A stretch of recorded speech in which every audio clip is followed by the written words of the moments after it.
Assalamu alaikum students, welcome to Shifas Academy. Today we will discussing the second lecture of Introduction to Biology. Chapter number class 9 के chapter number 2 का आज हम lecture number 2 पढ़ेंगे, branches of biology के सबसे पहली branch जो है उसको हम कहते हैं मॉर्फोलॉजी। इसमें मॉर्फोलॉजी में हम क्या करते हैं, इसकी डेफिनेशन है कि the study of external form and structure of organisms. Morphology में हम क्या करते हैं, किसी भी ऑर्गेनिजम्स मतलब जानदार के एक्सटर्नल फॉर्म्स मतलब उसके एक्सटर्नली क्या मौजूद होते हैं और उसके स्ट्रक्चर्स, एक्सटर्नली स्ट्रक्चर्स या फॉर्म के बारे में स्टडी करते हैं। जिस तरह से ये क्या है, ये हमारे पास ये फर्स्ट पिक्चर की दी गई है। ये जो फर्स्ट पिक्चर है इसमें इसमें क्या दी गई है, इसमें हैंड दिया गया है। देखिए हमारा हाथ जो है ना, हमारे हाथ की स्टडी, ठीक है, ये क्या है, एक्सटर्नल स्ट्रक्चर है किसी भी जानदार का। ये जानदार कौन सा है, इंसान, ठीक है। इस जानदार के हम अगर इसके हाथ की स्टडी करेंगे तो ये कौन सी स्टडी में आ जाएगी, मॉर्फोलॉजी में आ जाएगी, ठीक है। अब सेकेंड ब्रांच जो है उसको हम कहते हैं एनेटमी। एनेटमी की डेफिनेशन है the study of internal parts of body of living organism by cutting them open. Morphology में हम एक्सटर्नल फॉर्म्स की स्टडी करते थे, चाहे कोई भी जानदार हो उसकी एक्सटर्नल फॉर्म्स की स्टडी करते थे, जबकि एनेटमी में क्या है, वही इंटरनल पार्ट्स की हम स्टडी करेंगे। सिर्फ वही इंटरनल पार्ट्स जिसको हम सर्जरी के थ्रू कट करके फिर ओपन करेंगे, ठीक है, उसके बाद ही हम इसकी स्टडी कर सकते हैं। वो कौन सी ब्रांच में आ जाएगी, एनेटमी में। जिस तरह ये सेकेंड पिक्चर क्या दी गई है, हार्ट की। ये हार्ट को हम कैसे देख सकते हैं, किसी भी लिविंग ऑर्गेनिज्म के हार्ट को हम किस तरह से देख सकते हैं, जब सर्जरी करेंगे उसके बाद ही हम इसको, अगर सर्जरी करने के बाद हम उसकी स्टडी करते हैं तो ये किस में आ जाएगी, एनाटमी में। सर्जरी ज़रूरी नहीं है, लेकिन वो ऑर्गेनिज्म जो है ना उसके इंटरनल पार्ट्स कट कट करने के बाद ही जो इंटरनल पार्ट्स होते हैं उसकी स्टडी को ही सिर्फ एनाटमी में लिया जा सकता है। थर्ड क्या है, सेल बायोलॉजी। सेल बायोलॉजी क्या होती है, इसमें सेल बायोलॉजी जो है ना, बायोलॉजी आपको पता है स्टडी ऑफ लाइफ होती है, और सेल का मतलब, सेल वो हिस्सा है किसी भी ऑर्गेनिज्म, किसी भी जानदार का वो हिस्सा जिससे पूरी बॉडी जो है ना बनती है। जिस तरह से एक दीवार किस तरह से बनती है, ईंटों को रख के, ठीक है, ईंटों को रखते हैं जब बहुत सारे तो पूरी एक दीवार बन जाती है। इसी तरह से जब बहुत सारे सेल मिलते हैं तो पूरा एक जानदार बन जाता है, ठीक है। सेल बायोलॉजी में, ठीक है, इसमें स्टडी करते हैं हम। तो इसमें जो बेसिक यूनिट जो है ना किसी भी जानदार का, कोई भी जानवर या कोई भी जानदार जो है, ठीक है, वो किससे बना हुआ है, सेल से बना हुआ है। तो उस सेल की स्टडी, उस सेल की स्टडी और उसके अंदर जो मौजूद ऑर्गेनेलीज क्या होते हैं, जिस तरह से एक जानदार को देखते हैं, एक इंसान को देखते हैं, उसके अंदर जो अज़ा मौजूद हैं वो उसके ऑर्गन्स होते हैं, ठीक है। अभी ये तो बड़ी एग्जांपल हो गई। अब इसी तरह से अगर हम सेल को देखते हैं तो सेल जो है वो नेक आइज से नहीं दिखता, ठीक है, हमारी आंखों से नहीं दिख सकता। तो इसके अंदर जो भी मौजूद होंगे, ठीक है, जो भी इसके समझ लो, जो सेल जिससे बना हुआ है ना, सेल भी ऑर्गेनेलीज से बना हुआ है, ठीक है। तो उसके अंदर जो ऑर्गेनेलीज मौजूद है ना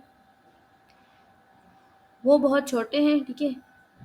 अगर हम इंसान की एग्जांपल दें तो उसके अंदर ऑर्गन्स है, इसी तरह से सेल छोटा है तो सेल के अंदर जो भी उसके समझ लें आज़ा है वो ऑर्गेनेलीज है, ठीक है। तो सेल बायोलॉजी में किसकी स्टडी करते हैं हम, सेल की और इसकी ऑर्गेनेलीज की। तो ये थर्ड जो एग्जांपल है, ये रेड ब्लड सेल्स हैं, पिक्चर में रेड ब्लड सेल्स रखे हुए हैं, ठीक है। ये भी रेड ब्लड सेल्स क्या हैं, एक तरह के जिस्म के सेल हैं, खून के सेल्स हैं, ठीक है। इस तरह से जिस्म में बहुत सारे सेल्स होते हैं अलग अलग, जिस तरह से ब्रेन के सेल्स होते हैं, हार्ट के सेल्स होते हैं, मसल्स के सेल्स होते हैं, ठीक है। ये सारे क्या हैं, सेल्स हैं। अब थर्ड एग्जांपल क्या है, हिस्टोलॉजी। हिस्टोलॉजी क्या है, the study of structure of tissue of plants and animal. Histology जो है ना, हिस्टोलॉजी का हिस्टो का मतलब होता है टिश्यू। अभी टिश्यू पेपर वाला टिश्यू नहीं है, टिश्यू का मतलब क्या है इसमें, कि जब बहुत सारे सेल्स मिलते हैं ना और एक लेयर बना देते हैं, बहुत सारे सेल को हम रखें और एक लेयर बना दें। जिस तरह से एग्जांपल है, फोर्थ एग्जांपल जो है ना, बहुत सारे छोटे छोटे सेल रखे हुए हैं और एक लेयर बना दी है, इस लेयर को ही हम कहते हैं टिश्यू, ठीक है। सिंपल क्या है इसकी सिंपल क्या, टिश्यू क्या होते हैं, जब बहुत सारे सेल मिलते हैं और एक लेयर की शक्ल में आ जाते हैं तो उसी को हम टिश्यू कहते हैं। इसकी एग्जांपल है जिस तरह से हमारी स्किन, ठीक है, स्किन भी एक तरह की टिश्यू है। तो हिस्टोलॉजी में हम क्या करते हैं, उसी टिश्यू की स्टडी करते हैं, चाहे वो टिश्यू प्लांट का हो, चाहे वो टिश्यू एनिमल्स का हो। ठीक है, ये सारी डेफिनेशंस जो हैं बुक में बहुत ही लेंथी हैं और इसमें मैंने आपको नोट्स की शक्ल में बना के दी हैं, तो आप इसको भी याद कर सकते हैं अपने बोर्ड्स के पेपर्स के लिए। ठीक है, तो आप अच्छे मार्क्स स्कोर कर सकते हैं इससे भी। फिजियोलॉजी जो है, अब वो फिफ्थ डेफिनेशन क्या है, फिजियोलॉजी। फिजियोलॉजी में क्या करते हैं, the study about functions of living organism. जिस तरह से अब देखें, मॉर्फोलॉजी में हाथ था, ठीक है, पहली एग्जांपल जो थी वो हम एक्सटर्नल फॉर्म्स की, एनाटमी में इंटरनल ऑर्गन्स की, सेल बायोलॉजी में सेल की, हिस्टोलॉजी में टिश्यू की। अब इस तरह से जो फिफ्थ है फिजियोलॉजी, फिजियोलॉजी का मतलब होता है कि कोई जानदार अपने हाथों या पाँव या किसी भी पार्ट से जो भी काम कर रहा है परफॉर्म, वो जिस तरह से हमारा हाथ है, ठीक है, वो हाथ किस तरह से काम करता है, किसी चीज़ को होल्ड पकड़ने के लिए। ठीक है, इसी तरह से हमारे पैर चलने के लिए काम करते हैं। तो फिजियोलॉजी में क्या होता है, फिजियोलॉजी में किसी भी ऑर्गेनिजम्स की, कि वो ऑर्गेनिजम्स क्या क्या काम कर रहा है अपने और अपने पार्ट्स के थ्रू। ठीक है, कौन से फंक्शंस परफॉर्म कर रहा है वो हम फिजियोलॉजी में पढ़ते हैं। ठीक है, आई होप आप लोगों को ये एग्जांपल समझ में आ रही होंगी। फिफ्थ सिक्स्थ डेफिनेशन क्या है, टेक्सोनमी। टेक्सोनमी क्या आती है, इसमें हम क्या करते हैं, देखिए जिस तरह से एक फॉर एग्जांपल बहुत सारे बच्चे हैं स्कूल्स में आ गए हैं, ठीक है, अब उसमें 9th के भी हैं, केजीज के भी हैं और फर्स्ट 8th क्लास के भी हैं। ठीक है, बहुत सारे बच्चे हैं। अब हम सबको एक ही क्लास में तो नहीं रखेंगे, उन सबको हमें सबको जिस तरह से पढ़ाना है हमारी आसानी के लिए, ठीक है, हम उनको क्लासेस में डिवाइड कर देंगे। 9th के बच्चों को 9th में डालेंगे, केजीज के बच्चों को केजीज में डालेंगे। तो इस तरह हमें टीचर्स जो होंगी ना उनको पढ़ाने में आसानी होगी। तो इसी तरह से टेक्सोनोमी क्या है, टेक्सोनोमी बायो की वो ब्रांच है जिसमें हम एनिमल्स को, जानदारों को, या फिर वो प्लांट हो, जानदार जो है वहाँ प्लांट भी हो सकते हैं, एनिमल्स भी हो सकते हैं, माइक्रो ऑर्गेनिजम्स भी हो सकते हैं। ठीक है, माइक्रो ऑर्गेनिज्म पिछली वीडियो में मैं बता चुकी हूँ, छोटे से छोटे जानदार जो हमारी आंखों से दिखाई ना देते हैं उनको हम माइक्रो ऑर्गेनिजम्स कहते हैं। ठीक है, तो जानदार का मतलब माइक्रो ऑर्गेनिज्म, प्लांट्स और एनिमल्स सब हैं। ठीक है, तो अब ऑर्गेनिजम्स को डिवाइड करना ताकि हम उसको पढ़, हाँ, जो बायोलॉजिस्ट होंगे या फिर जो साइंटिस्ट होंगे, ठीक है, उनको पढ़ने में आसानी हो, उनके फीचर्स पढ़ने में आसानी हो, इसलिए उन्होंने ग्रुप्स में डिवाइड कर दिया उन सब जानदारों को। ठीक है, तो वो कौन से जो ग्रुपिंग में डिवाइड करना है ना, वो कौन सी ब्रांच है बायो की, टेक्सोनोमी है। इसकी डेफिनेशन क्या है, स्टडी ऑफ द रूल्स। हम ऐसे रूल्स की स्टडी करेंगे, ऐसे प्रिंसिपल्स, ऐसे उसूल की स्टडी करेंगे जिनसे हम ग्रुप कर सकें, grouping and naming of the living organisms, जिससे हम जानदारों के नाम दे सकें और उनको हम ग्रुप में डिवाइड कर सकें। जिस तरह से इंसान जो है, पूरी कैटेगरी इंसान, ठीक है, इंसानों का नाम क्या है बायोलॉजिकली, होमोसेपियंस। ठीक है, इसी तरह से दूसरे जो ऑर्गेनिज्म है, जिस तरह से जो कैट होती है उसका नाम है कैटस फिलस, ये सारे जो है ना डिवाइड कर दिए हैं ताकि पढ़ने में आसानी हो सके। ठीक है, जिस तरह से इसकी एग्जांपल ये रही, जिस तरह से एनिमल क्लासिफिकेशन, फर्स्ट पिक्चर क्या है, एनिमल क्लासिफिकेशन, जो चार पैरों वाले होंगे उनको अलग डिवाइड कर दिया, जो उड़ने वाले हैं उनको अलग डिवाइड कर दिया, जो रेंगने वाले हैं उनको अलग डिवाइड कर दिया, जो पानी में रहने वाले फिशेज हैं उनको अलग डिवाइड कर दिया। ये पूरी क्या है, क्लासिफिकेशन का मतलब डिवाइड करना, ये पूरी किस में आती है, टेक्सोनोमी में। फिर अब इसके बाद क्या है, जेनेटिक्स। जेनेटिक्स क्या होती है, the study of heredity, that is transfer of characters from parents to offspring. Heredity जो है ना, हेरिडिटी वर्ड का मतलब होता है विरासत। ठीक है, इसमें जेनेटिक्स में हम क्या करते हैं, स्टडी करते हैं विरासती मादे को। अब वो विरासत जायदाद वगैरह नहीं है, ठीक है, किसी भी ऑर्गेनिज्म, किसी भी जानदार की विरासत जो है ना वो उसके पेरेंट्स से आती है, उसके ऑफस्प्रिंग्स में, उसके बच्चों में आती है, और वो आती है किस शक्ल में, डीएनए की शक्ल में। ये जो है ना, ये लेडर लाइक जो दिख रहा है ये डीएनए है। ठीक है, ये देखो, ये बिल्कुल उसी शक्ल का है जो बचपन में हम जिससे खेलते थे। ठीक है, ये जो सेकंड पिक्चर है ना इसी के पास, ये क्या है, ये वो जिस डेकोरेशन में भी काम आते हैं, ये डीएनए जो है बिल्कुल इसी शक्ल का है। ठीक है, डीएनए क्या है, डीएनए ऐसा जेनेटिक मटेरियल है जिसमें वालिदैन की इन्फॉर्मेशन है कि मतलब वो हाइट बच्चों की क्या होगी या फिर आई कलर क्या होगा, ये सब जो है ना डीएनए की शक्ल में आता है। ठीक है, ये डीएनए की शक्ल में आता है और इसी डीएनए की स्टडी जो है ना वो इसी डीएनए की स्टडी जो है वो आती है जेनेटिक्स के अंदर। ठीक है, तो जेनेटिक्स क्या है, ऐसी ब्रांच है बायो की जिसमें हम स्टडी करते हैं विरासती हेरिडिटी मतलब विरासत को, जो वो विरासत जो ट्रांसफ़र हो रही है, मुंतकिल हो रही है कैरेक्टर्स की शक्ल में, कहाँ से आ रही है, पेरेंट्स से कहाँ जा रही है, ऑफस्प्रिंग मतलब बच्चों में। ठीक है, अब नेक्स्ट क्या है, डेवलपमेंटल बायोलॉजी।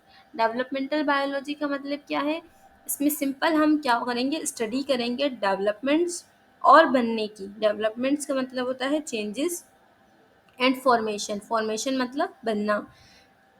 स्टडी करेंगे फॉर्मेशन बनने और डेवलपमेंट चेंज होने को किसकी, एम्ब्रियो की। एम्ब्रियो क्या है, अब मैं दिखा देती हूँ आपको, ये एम्ब्रियो है। ठीक है, एम्ब्रियो क्या होता है, एम्ब्रियो जो है ना बिफोर बर्थ जो होता है ना, बिफोर बर्थ जो कोई भी ऑर्गेनिजम्स जो होता है ना जो डेवलप हो रहा होता है, चाहे वो हम एग की शक्ल में देख लें। ठीक है, किसी भी हम जिस तरह से एग की शक्ल में देख लें या फिर किसी और ऑर्गेनिज्म को देखें, तो उसकी जो डेवलपमेंट हो रही होती है उसी को हम एम्ब्रियो कहते हैं। ठीक है, आफ्टर बर्थ जो हो रही होती है ना, बर्थ किसी भी जानदार की बर्थ होने के बाद जो वो चेंजेस आ रही होती हैं, जिस तरह वो लंबा हो रहा है, ठीक है, वो बड़ा हो रहा है, तो वो ग्रोथ होती है। लेकिन जो एम्ब्रियो जब वो बर्थ नहीं हुआ होता है, ठीक है, तो उस वक्त जो है ना चेंजेस आती हैं, वो होती है डेवलपमेंट। नेक्स्ट क्या है, environmental biology. The environmental biology क्या है, the study of relationship between living organism and non living factors of environment, their effect on each other. Environment जो है ना, एनवायरनमेंट किस तरह से बनता है, कोई जानदार भी, उसमें जानदार भी हों, नॉन लिविंग मतलब पानी हो, हवा हो, ठीक है, और लिविंग मतलब जिस तरह से पौधे हों। अब एक जंगल है, ठीक है, एक जंगल में एनिमल्स भी रहते हैं, प्लांट्स भी हैं, वाटर भी है, एयर भी है। ठीक है, ये सब मौजूद है। अब एनिमल्स और प्लांट्स का एक दूसरे के साथ क्या ताल्लुक है, एनिमल्स जो होंगे जो हर्बीवोरियस होंगे, जो पत्ते खाने वाले जो जानदार होंगे, वो प्लांट्स को क्या करेंगे, खाएंगे। तो इनका अफेक्ट जो है एक दूसरे पर क्या होगा और इससे माहौल किस तरह से बन रहा होगा, तो इसकी स्टडी किस में आ जाती है, डेवलप एनवायरमेंटल बायोलॉजी में। ठीक है, ये जो क्वेश्चन है ना, ये ब्रांचेस ऑफ बायोलॉजी, हर साल बोर्ड के पेपर में इसकी 4 डेफिनेशंस, कोई भी 4 डेफिनेशंस ज़रूर आती हैं, तो ये आप लोग ज़रूर याद कर लीजिएगा। ये बिल्कुल सिंपल डेफिनेशन है, इसकी इससे मज़ीद सिंपल नहीं हो सकती। ठीक है, पैलिएंटोलॉजी क्या है, पैलिएंटोलॉजी जो है ना, the study of remote past of organic life with the help of fossils. ये क्या है, ये डायनासोर है। ठीक है, ये डायनासोर की हड्डियाँ क्यों पिक्चर में रखी गई हैं, क्योंकि इसमें हम क्या पढ़ रहे हैं, पैलिएंटोलॉजी जो है ना, पैलिएंटोलॉजिस्ट वो होते हैं जो किसी भी जानदार की हड्डियों, इन हड्डियों में से डीएनए को निकाल के, ठीक है, ये हड्डियाँ जो है ना, ये फॉसिल्स हैं। अब इन फॉसिल्स के ज़रिए से वो उनके डीएनए तक पहुँचेंगे, उन डीएनए से उनकी एज मालूम करेंगे कि ज़मीन कितनी पुरानी है या वो जानदार कितना पुराना है। ठीक है, कब उसका वजूद था, वो मेल था या फीमेल था, ये सब जो स्टडी है ना, ये किस में आ जाती है, पैलिएंटोलॉजी में। तो पैलिएंटोलॉजी क्या है, स्टडी ऑफ रिमोट पास्ट के ऑर्गेनिक लाइफ ऑर्गेनिजम्स की स्टडी करना, किसके ज़रिए से, हेल्प ऑफ फॉसिल्स मतलब वो हड्डियाँ होती हैं। ठीक है, उन हड्डियों की मदद से उनके ऑर्गेनिक लाइफ की तरफ जाना। ठीक है, नेक्स्ट क्या है, बायोटेक्नोलॉजी। बायोटेक्नोलॉजी में क्या होती है, बायोटेक्नोलॉजी एक रीसेंट ब्रांच है बायो की। इसमें क्या होता है, स्टडी करते हैं अब हम टेक्निक्स के बारे में, ऐसी टेक्निक्स को हम यूज़ करेंगे जिससे हम क्या कर सकें, जिससे हम जीन को चेंज कर सकें। ये देखें, सॉरी, ये देखें, ये जो है ना, ये फर्स्ट पिक्चर क्या है, ये डीएनए ही है, लेकिन इस डीएनए का देखो एक पोर्शन जो है ना हटा दिया गया है। अब ये हम अपने हाथ से तो हटा नहीं सकते, क्योंकि डीएनए इतना छोटा है जो हम देख ही नहीं सकते, क्योंकि हम सेल को नहीं देख सकते, तो डीएनए तो उसके अंदर बहुत ज़्यादा मौजूद है। कि तो डीएनए को जो है ना, किसी टेक्निक्स के थ्रू हम इस डीएनए की पोर्शन को हटाएंगे। क्यों हटाएंगे, इस वजह से ये बायोटेक्नोलॉजी में आता है। इस वजह से हम चेंज करेंगे उसको, ताकि हम उसमें चेंजेस कर सकें, उसके स्ट्रक्चर को चेंज कर सकें, ताकि अगर कोई बीमारी उनके वालिदैन के अंदर मौजूद है, ठीक है, तो वो बीमारी जो है बच्चों में मुंतकिल ना हो।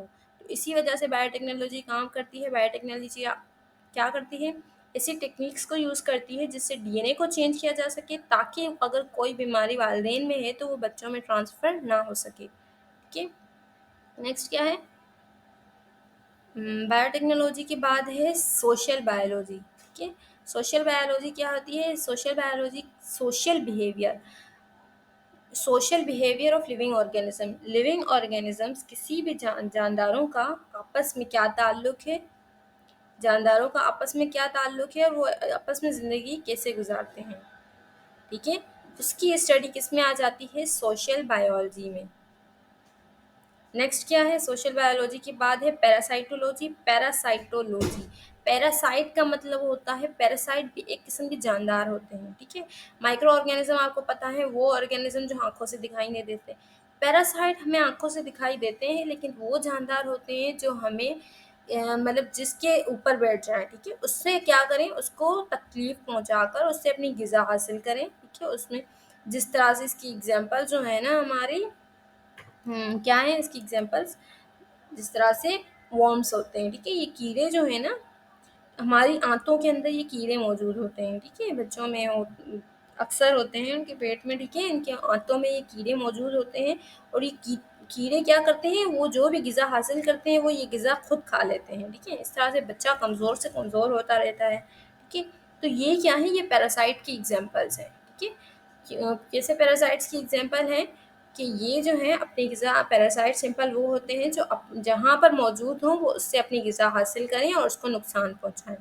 ठीक है, तो इसी पैरासाइट्स की स्टडी को किस में आ जाती है, पैरासाइटोलॉजी में, स्टडी ऑफ पैरासाइट्स। ठीक है, आई होप आप लोगों को समझ में आ रहा होगा। इसके बाद क्या है, लेक्चर बहुत ही लंबा हो रहा है, बहुत ही बोरिंग हो रहा होगा, लेकिन ये बहुत मोस्ट इम्पॉर्टेंट टॉपिक है। ठीक है, क्योंकि इस मोड में हर साल 4 इसकी एग्जाम्पल डेफिनेशंस लाजमी आती हैं। कोई भी 4 डेफिनेशन वो आप लोगों को एक सवाल के तौर पे ज़रूर देते हैं, तो ये बिल्कुल मिस ना कीजिएगा। और ये डेफिनेशंस किसी भी हाई पेड कोचिंग सेंटर्स की नोट्स की बिल्कुल उससे भी ज़्यादा अच्छे मैंने बनाए हैं, पूरी कोशिश की है मैंने, ठीक है, बनाने की, ताकि आप लोगों को ज़्यादा से ज़्यादा हेल्प हो सके। फार्माकोलॉजी क्या है, फार्माकोलॉजी होती है the study about action of drugs. Drugs की जो एक्शन है, ड्रग्स क्या है, अब ड्रग्स का मतलब यहाँ पर कोई भी वो जिस तरह से वो जो भी अमीर ममालिक में जो शराब वगैरह ये नहीं है। ठीक है, या फिर कोई वो स्मोकिंग वगैरह जिससे करते हैं वो नहीं है। ड्रग्स का मतलब बायोलॉजी के अंदर मेडिसिन्स होता है। ठीक है, ये मेडिसिन्स रखी हुई हैं। ड्रग का मतलब क्या है, मेडिसिन्स। तो उस मेडिसिन्स की स्टडी, अगर वो मेडिसिन्स जानदारों पर क्या असर करेंगी, उनका एक्शन क्या होगा, वो किस में हम स्टडी करेंगे, फार्माकोलॉजी में। द स्टडी अबाउट, किसकी स्टडी, एक्शन ऑफ ड्रग का, मेडिसिन्स का एक्शन ऑर्गेनिज्म पर। लास्ट क्या है, मॉलिक्यूलर बायोलॉजी। मॉलिक्यूलर बायोलॉजी क्या है, the study of organic molecule which constitute cell and its organelle. ये क्या है, ये देखो, ये सेकंड एग्जाम्पल, ये जो सेकंड पिक्चर दी गई है इसमें क्या है, ऑक्सीजन है। ऑक्सीजन एक एटम है, हाइड्रोजन एक एटम है। ऑक्सीजन और 2 हाइड्रोजन के साथ जब मिलता है तो H2O बन जाता है। H2O आप लोग पढ़ेंगे केमिस्ट्री के अंदर, वाटर। ठीक है, जल्दी से अगर बायो के लेक्चर्स कंप्लीट हो जाते हैं तो मैं आपको फिजिक्स और केमिस्ट्री के भी इंशाल्लाह स्टार्ट करवा दूँगी। तो H2O क्या है, H2O जब ऑक्सीजन 2 हाइड्रोजन के साथ मिल जाता है तो वो क्या बना देता है, वाटर का मॉलिक्यूल बना देता है। ये वाटर का मॉलिक्यूल जो है ना, ये वाटर का मॉलिक्यूल सेल के अंदर भी होता है, क्योंकि हमें पता है कुरान की आयत के मुताबिक भी हम 70 to 90% वाटर से ही बने हुए हैं, पानी से ही बने हुए हैं। ठीक है, तो ये 70 to 90% वाटर से ही बने हुए हैं। तो मॉलिक्यूलर बायोलॉजी क्या है, ये अब जो है ना, ये पहले ये एक एटम था, ऑक्सीजन हाइड्रोजन एक एटम था। जब ये मिल गए तो अब जब 2 एटम या 2 से ज़्यादा एटम जब मिलते हैं तो वो बना देते हैं मॉलिक्यूल। अब वाटर जो है एक मॉलिक्यूल है, ना कि एक एटम है, ठीक है। तो ये मॉलिक्यूल सेल के अंदर मौजूद है, बिल्कुल मौजूद है। तो मॉलिक्यूलर बायोलॉजी क्या है, स्टडी करेंगे हम ऑर्गेनिक मॉलिक्यूल्स को, वो ऑर्गेनिक मॉलिक्यूल्स, जिस ऑर्गेनिक मॉलिक्यूल्स में कार्बन भी आता है, ठीक है, जो सेल को बना रहे हों वो मॉलिक्यूल्स विच कंस्टिट्यूट बना, कंस्टिट्यूट का मतलब बनाना, क्या बनाना, सेल को बनाना, और इसके अंदर मौजूद ऑर्गेनेलीज। मैं बता चुकी हूँ कि सेल क्या है। सेल जो है एक बहुत ही छोटा हिस्सा है, समझ लें, बहुत ही छोटा, जिससे पूरा एक ऑर्गेनिज्म बना हुआ है, और उस सेल के अंदर जो छोटे छोटे से मतलब मटेरियल्स हैं उसको हम कहते हैं ऑर्गेनेलीज, ठीक है। आई होप आप लोगों को सारी की सारी डेफिनेशन समझ में आ रही होंगी। तो जल्दी से वीडियो को लाइक, शेयर और सब्सक्राइब कर दें ताकि मज़ीद लोगों की हेल्प हो सके। अगर आपको कोई भी मुश्किल पेश आती है तो आप कमेंट बॉक्स में मुझे कमेंट कर सकते हैं। इंशाल्लाह मैं आपके कमेंट का ज़रूर जवाब दूँगी, ठीक है। Thanks for watching. अल्लाह हाफिज़। नेक्स्ट वीडियो में देखेंगे लेक्चर नंबर 3, वो भी मोस्ट इम्पॉर्टेंट है, ठीक है।